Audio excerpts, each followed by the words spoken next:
दोस्तों वापस स्वागत है आप लोगों का हमारे एक और पॉडकास्ट में। और आज फिर से हमारे साथ इस पॉडकास्ट में हैं डॉक्टर अवधेश सिंह। अवधेश सर ने इस पॉडकास्ट में अपने ऑथर होने की जर्नी के बारे में डिस्कस किया है, हमने बुक्स के बारे में डिस्कस किया, इंट्रोस्पेक्शन के बारे में डिस्कस किया है।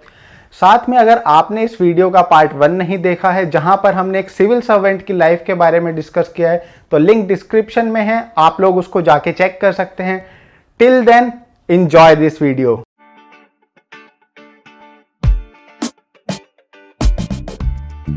जैसे आपने अपनी पीएचडी कंप्लीट की और आपने बताया वहां पे आपको इंटरेस्ट डेवलप हो गया था लिखने का।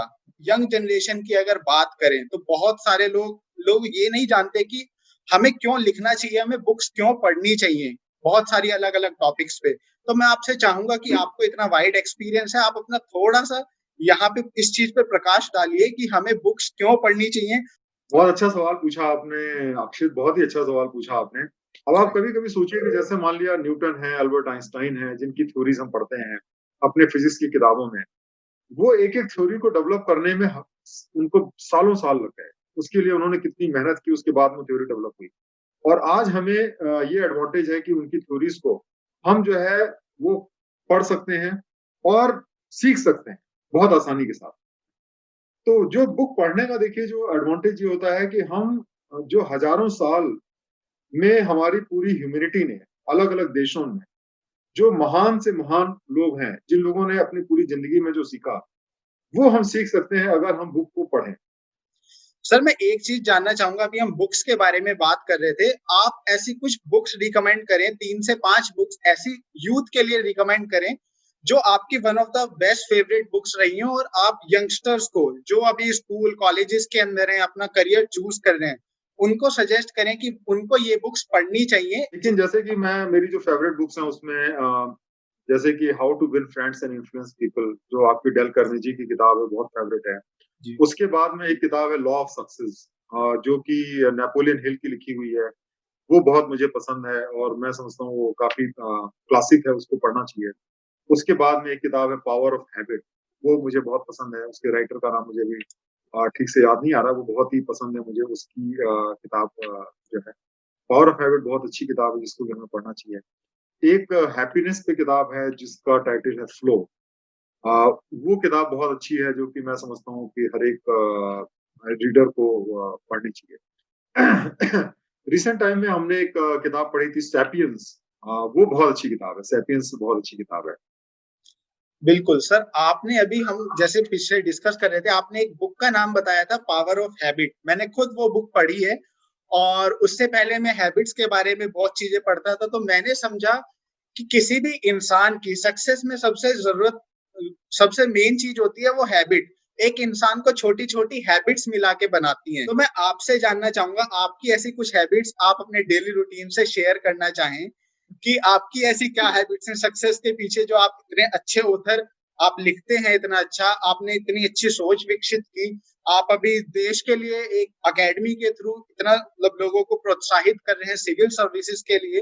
तो आपकी ऐसी क्या क्या हैबिट्स हैं, उसके बारे में आप थोड़ा सा बताइए सर। देखिए, बहुत अच्छा सवाल आपने किया और मैं समझता हूँ कि हैबिट की बहुत ज्यादा इंपॉर्टेंस रहती है। क्योंकि देखिए क्या होता है कि जो काम आपके लिए मुश्किल होता है, आम आदमी के लिए मुश्किल रहता है, वो चीज जब हमारी हैबिट का पार्ट बन जाती है तो वो चीज एक तरीके से ऑटोमेटिक हो जाती है, बहुत ही आसान हो जाता है। जैसे कि हम अगर आम तौर पे देखें कि मान लिया लोगों को सुबह उठना बड़ा मुश्किल रहता है, सुबह उठ के वॉक करना बड़ा मुश्किल काम लगता है। लेकिन अगर वही चीज अगर आपकी हैबिट में हो जाए तो आपको इतना अच्छा लगता है सुबह उठ के वॉक करना, कि जिस दिन अगर पानी बरस रहा होता है तो कई बार आपने देखा होगा लोग छाता लेके वॉक करते हैं। क्योंकि वो एक ऐसी आदत बन जाती है कि आपको ऐसा लगता है कि लाइफ में अगर आपने वॉक नहीं किया तो आपकी वो दिन बेकार हो गया। तो इस तरीके से हैबिट की ये पावर होती है कि जो चीज अदरवाइज बड़ी डिफिकल्ट रहती है वो एकदम आसान सी लगने लगती है, ऑटोमेटिक होने लगती है। तो सर मैं जानना चाहूंगा, आज का जो यूथ है ना वो बहुत ज्यादा सोशल मीडिया पे एक्टिव है, क्रिएटर की तरह नहीं, कंज्यूमर की तरह। आप कुछ एक पर्सपेक्टिव दें यूथ को, क्योंकि यूथ केवल स्क्रॉल स्क्रॉल स्क्रॉल करता रहता है और वो पता नहीं माइंड में बहुत कम चीजें जा पाती हैं। तो आप उसके बारे में क्या कहेंगे सर। देखिए, सोशल मीडिया जो है वो मैं समझता हूँ, या सोशल मीडिया क्यों कहें, इलेक्ट्रॉनिक मीडिया ही कह लें या इंटरनेट कह लें, ये एक तरीके से ट्विन एज स्वॉर्ड है। इन द सेंस कि आप इससे बहुत बड़ा फायदा भी उठा सकते हैं और आप इससे बहुत बड़ा नुकसान भी कर सकते हैं।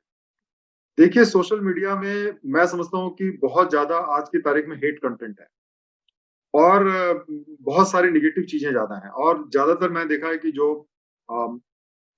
पॉपुलर ज्यादा होती हैं, जो पॉपुलर ज्यादा होती हैं, जिनके बहुत ज्यादा लाइक्स होते हैं, वो ऐसे लोगों के ज्यादा लाइक्स होते हैं जो कि नफरत फैलाते हैं सोसाइटी के अंदर। इवन आप मीडिया के अंदर देखेंगे, इलेक्ट्रॉनिक मीडिया के अंदर देखेंगे तो उसमें प्यार की बातें या पॉजिटिविटी बहुत कम होती है और जो निगेटिविटी बहुत ज्यादा होती है। तो मेरा ये सोचना है कि हमें इन सब चीजों से देखिए दूर रहने की जरूरत है, क्योंकि हमारा जो माइंड एक तरीके से देखिए, तो अगर हम एक कंपेयर करें तो एफएम रेडियो जैसे कंपेयर करें या ट्रांसमिटिंग स्टेशन से कंपेयर करें, तो हम अगर अपने माइंड को बुराइयों पे ट्यून करके रखेंगे तो केवल बुरी चीजें अंदर आएंगी और अच्छाइयों पे ट्यून करके रखेंगे तो अच्छी चीजें अंदर आएंगी। और है ये बात कि इस दुनिया में हर तरीके की चीजें ट्रांसमिट हो रही, अच्छी भी चीजें, बुरी भी चीजें। और अगर आपको सारे तरफ बहुत सारी बुराइयां नजर आती हैं और आपका इस दुनिया के लिए जो है बहुत बड़ा एक डिसल्यूशनमेंट हो गया है, तो उसका बहुत बड़ा कारण यह है कि हम सोशल मीडिया में बहुत ज्यादा समय बिताते हैं। लेकिन मेरा एक देखिए ये रहता है कि मैंने सारे सोशल मीडिया के जितने नोटिफिकेशन है सब मैंने ऑफ करके रखे, कोई भी नोटिफिकेशन ऑन नहीं। और ना मेरे किसी इंटरनेट का या मेरा जो मोबाइल फोन पे जो हमारे आपके मैसेजेस आते हैं या ईमेल्स आते हैं उसका नोटिफिकेशन ऑन है, सब ऑफ है और मैं उससे बिल्कुल डिस्टर्ब नहीं होता। अब जैसे मुझे जब भी टाइम फ्री रहता है, जैसे मान लिया मैंने पढ़ाई कर ली या मुझे थोड़ा सा रिलैक्स करने का मन है, तो उस समय मैं स्क्रॉल करके जितना मेरा समय है, आधे घंटे 15 मिनट जितने समय मुझे देखना है, मैंने देख लिया और देख करके उसको बंद कर दिया। लेकिन जब मैं कोई इंपॉर्टेंट काम कर रहा हूँ तो मुझे बिल्कुल नहीं चाहिए कि कोई भी नोटिफिकेशन आए और फिर मैं अपना मोबाइल चेक करूं और उसके बाद में मेरा माइंड डिस्टर्ब हो। तो एक तो मैं ये एडवाइस करूंगा कि सारे नोटिफिकेशंस को आप ऑफ कर दें और जब आप रिलैक्स करें तो केवल उस समय अपने सोशल मीडिया अकाउंट्स को देखें। तो मैं सर आपसे जानना चाहूंगा, आपका ओवरऑल लिखने के, जब आपने लिखना शुरू किया तो उसमें सबसे ऐसी 3 टॉप लर्निंग्स क्या रही जो आप शेयर करना चाहें? अब इसके अंदर देखिए 2-3 चीजें हमें समझनी चाहिए। एक तो सबसे बड़ी बात ये होती है कि आप कोई भी चीज कहना चाहते हैं, वो बहुत इंपॉर्टेंट रहता है, हम बहुत सारी बातें कहना चाहते हैं। लेकिन उसमें क्या होता है कि हम सिर्फ अपने नजरिए से दुनिया को देखते हैं। एक जो राइटर होता है उसको दुनिया के नजरिए से दुनिया को देखना आना चाहिए, दूसरों के नजरिए से। अगर आप कोई ऐसी चीज लिखते हैं जो आपको बहुत पसंद है, लेकिन किसी जो रीडर उसको पसंद नहीं आती है, तो फिर उसको कौन छापेगा?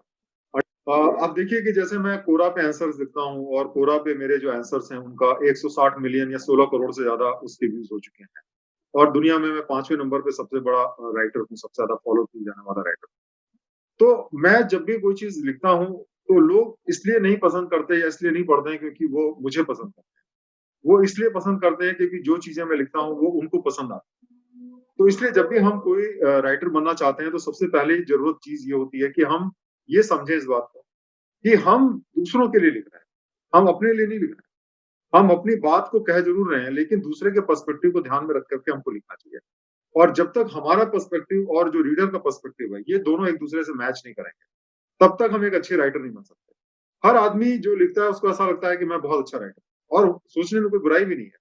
लेकिन अल्टीमेटली कौन अच्छा राइटर है और कौन अच्छा राइटर नहीं है, उसका फैसला जो है वो सिर्फ जो है वो उसका रीडर करता है। और अगर रीडर्स को किताबें पसंद नहीं आती है आपकी और आपकी बात पसंद नहीं आती है, तो फिर आप एक अच्छे राइटर नहीं।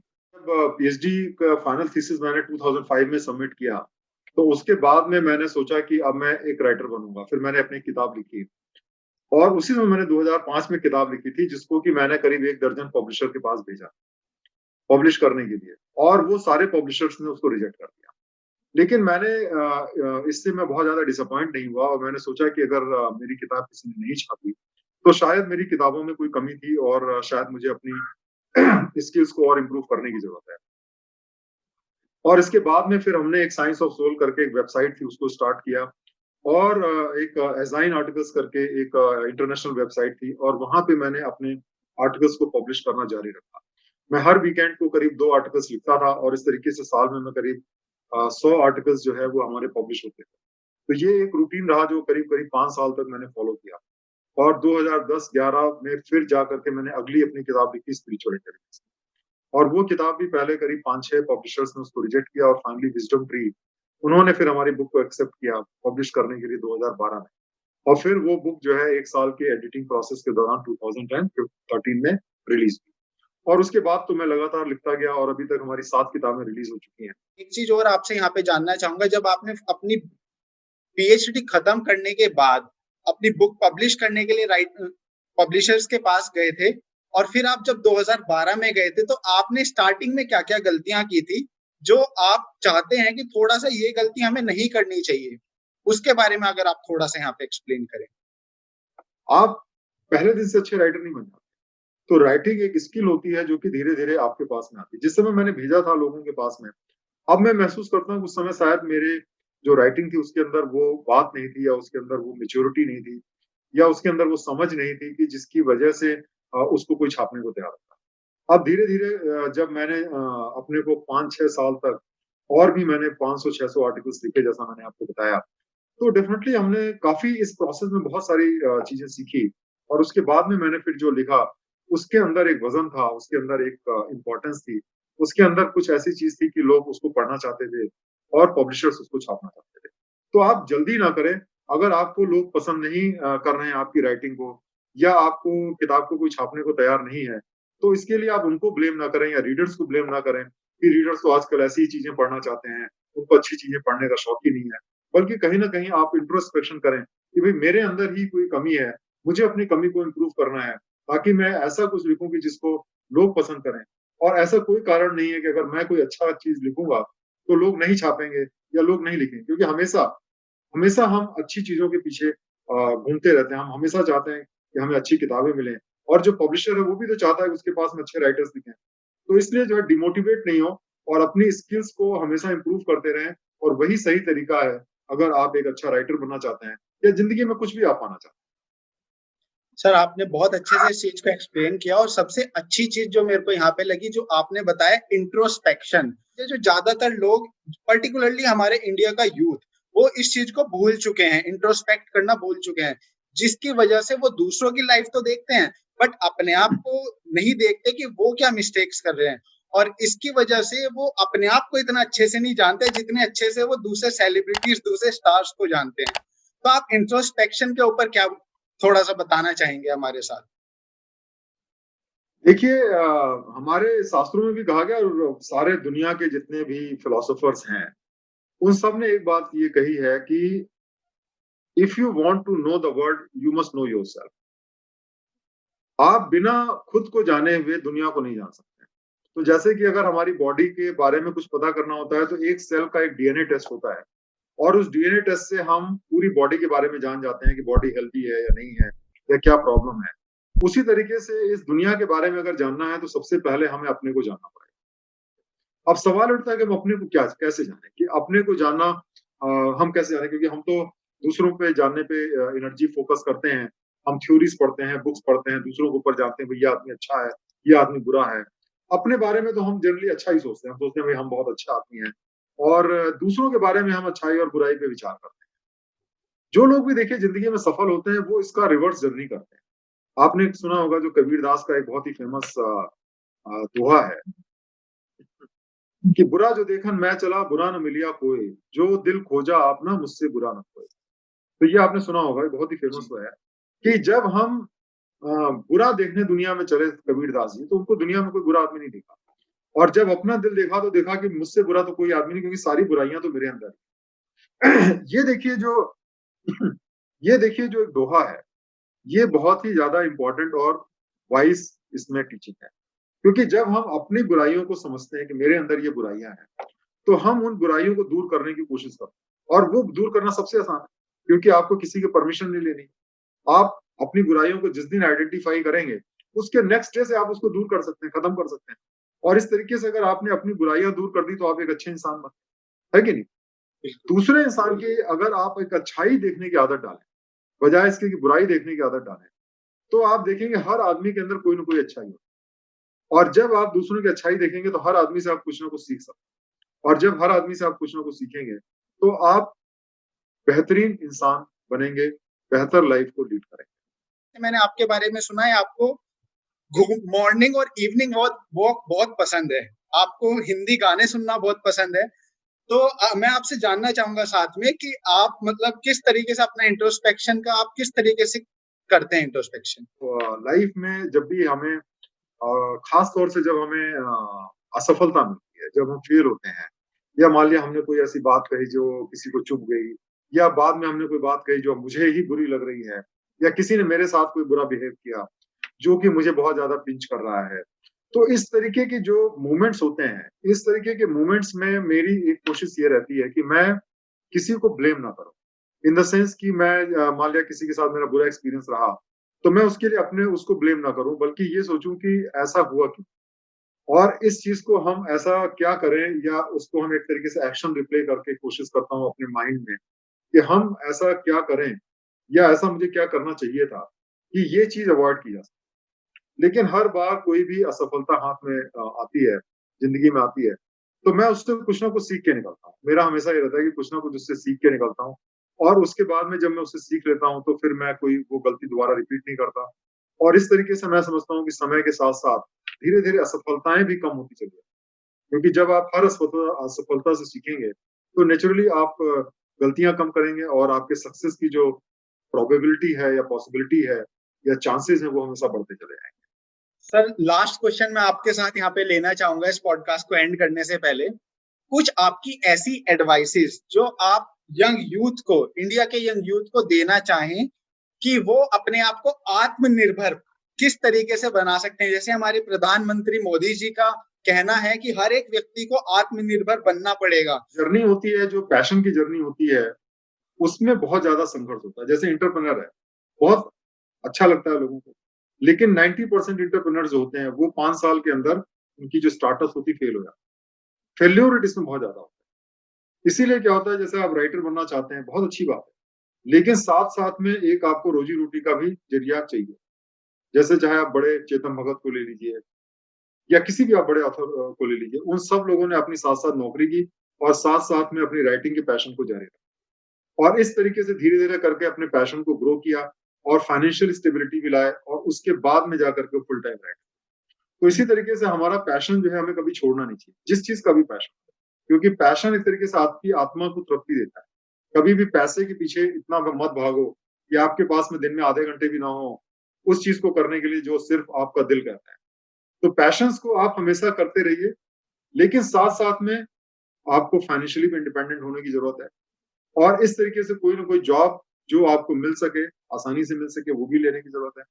और पैशन को धीरे धीरे ग्रो करते जाए, और जब आपको ऐसा लगता है कि हाँ अब मैं फाइनेंशियली अफोर्ड कर सकता हूँ, तब आप फुल टाइम अपने पैशन की तरफ जाएं। जैसे राइटर बनने की जो मेरी जर्नी है, मैंने सबसे पहले इतने साल नौकरी की, साथ साथ में मैं अपनी 10 साल तक, 12 साल तक अपनी पढ़ाई भी रखी, लिखना भी जारी रखा, और फिर जब मेरी सिक्योरिटी हो गई, बच्चे सेटल हो गए, मेरी अपनी पेंशन हो गई, तब मैंने इस बात को डिसाइड किया कि अब मुझे फुल टाइम इस पे फॉलो करना है। तो पैशन अट्रैक्टिव बहुत होती है, लेकिन आप जो है ये चीज ध्यान रखें कि पैशन से अक्सर आपको रोजी रोटी नहीं चलती है, और जब तक आप अपने ऊपर इंडिपेंडेंट नहीं है, जब तक आप फाइनेंशियली इंडिपेंडेंट नहीं है, तब तक आप अपने पैशन को लंबे समय तक फॉलो नहीं कर पाएंगे।